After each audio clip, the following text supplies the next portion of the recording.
Good morning लोगोफोर बरायबाय नोंथांमोन बयखौबो नैबे फुंबिलि समाव आङो दिनैहाय नोंथांमोननि सिगाङाव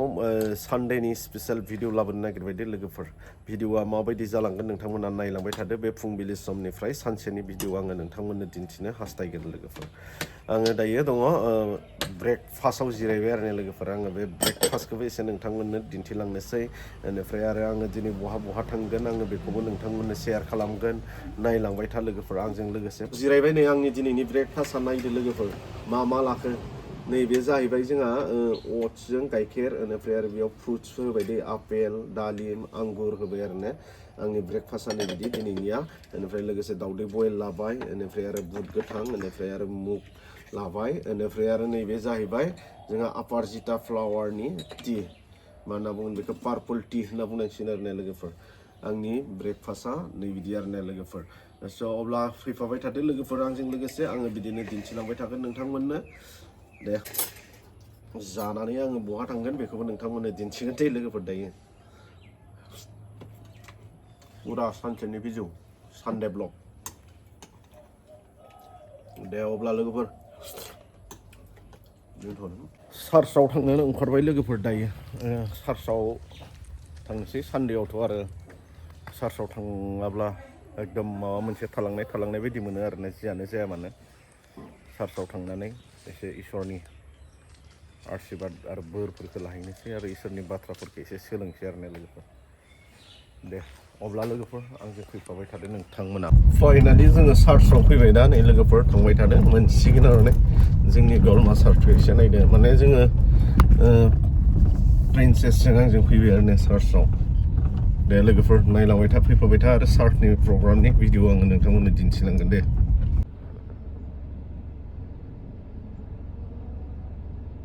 आङो चार्चआव सफैबाय एसे सिङाव हाबलांनोसै आरो आङो सिंनि भिडिअ नोंथांमोननो दिन्थिलांनो नाजागोन दे लोगोफोर दा माबायदि बाख्नायनाय खुलुमनाय सिबिनाय जायो जोंनिया मथा मथि 9:30निफ्राय आराम्भ जायो आरोना दायो टाइमा 9:30यानो बारबाय खिन्थु दिनै एसे लेट जाबाय दां बायदि मोन्दों आङो दिन्थिलांगोन नायलांबाय थादों नोंथांमोना आंजों लोगोसे फैफाबाय बाख्नाय खुलुमनाय सिबिनाया सोलिबाय थादों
आर'ज खालामनो नांगौ माबायदि गिर्जायाव नांगौ मानांगौ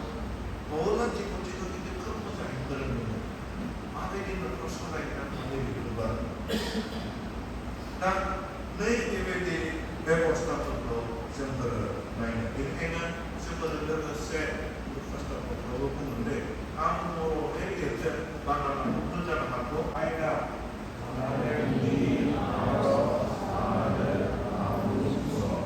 गोसोखांसिरि सिगां आङो लिरखांनो फोरोङो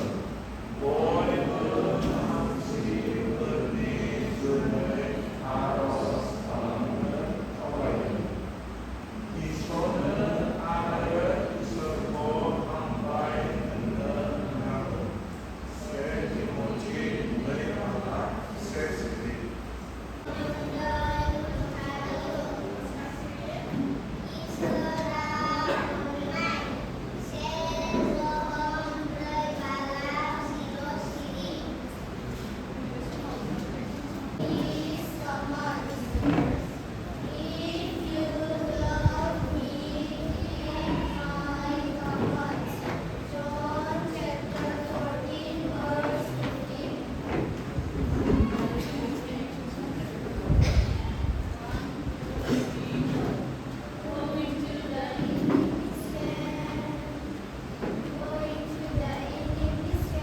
Sekarang खोनाथारा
लोगोफोर जोंहा सानडे स्कुला जोब्बाय दायो मा होनना बुङो बर गिर्जा आराम्भ जाबाय आरो माने जोंनि गलमे बेप्टिस्ट गिर्जाया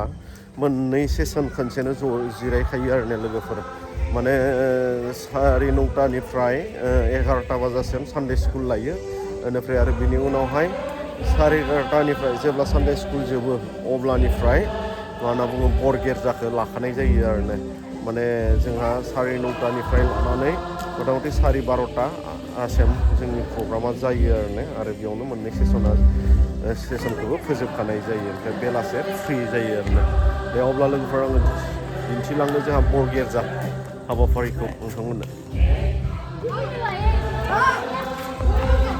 हाबलांनोसै सिङाव दायो जोंहा बर गिर्जा आराम्भ जाबाय नै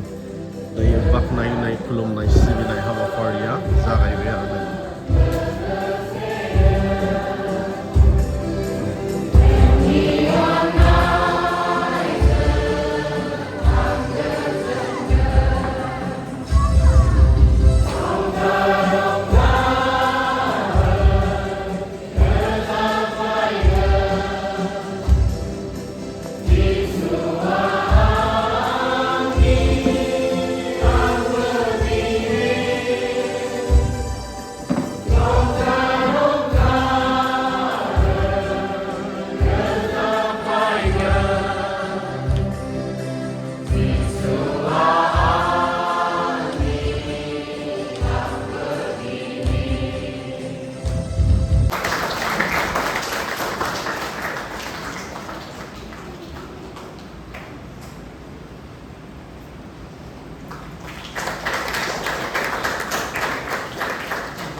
बर'फोरा बिनिनो होदेरनाय फिथाइ मा होनना बुंदों नायनो फिसाज्लाफोराबो इसोरनि होनाय बरग'नि होनाय बाहागो बेनिखाय बिथांमोना बे गासै बाथ्राखौ बुजिनानै दिनै इसोरनि सिगाङाव लाबोदों आरो इसोरनो दान लाबोदों जेब्ला बिमाया उदां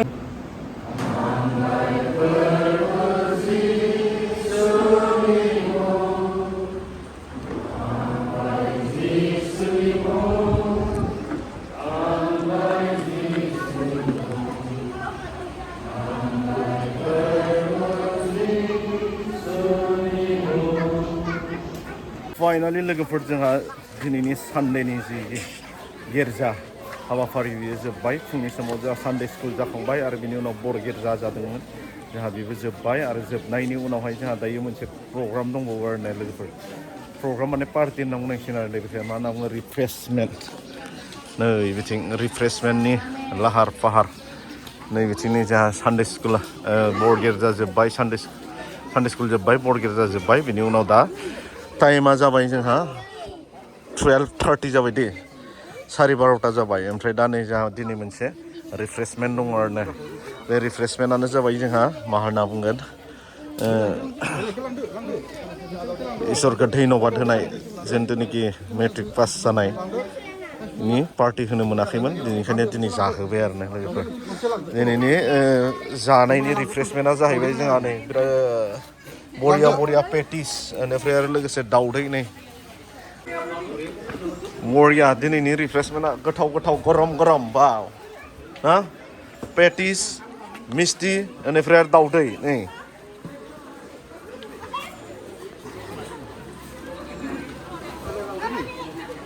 दे अब्ला लोगोफोर आं बेसेबांखिनिखौनो भिडिअ लाबोबाय नोंथांमोननि थाखाय दिनैनि सानडे ब्लगाव फुंबिलिनिफ्राय नैबे समसिम आरो भिडिअआ गोलाव जाबाय दे लोगोफोर आरो जायफ्रा जोबजासे नायबाय नोंथांमोन बयखौबो गोसो गोरबोनिफ्राय हामबाय होनदों आरो ना लोगोफोर एसेबांखिनियावनो बाय टाटा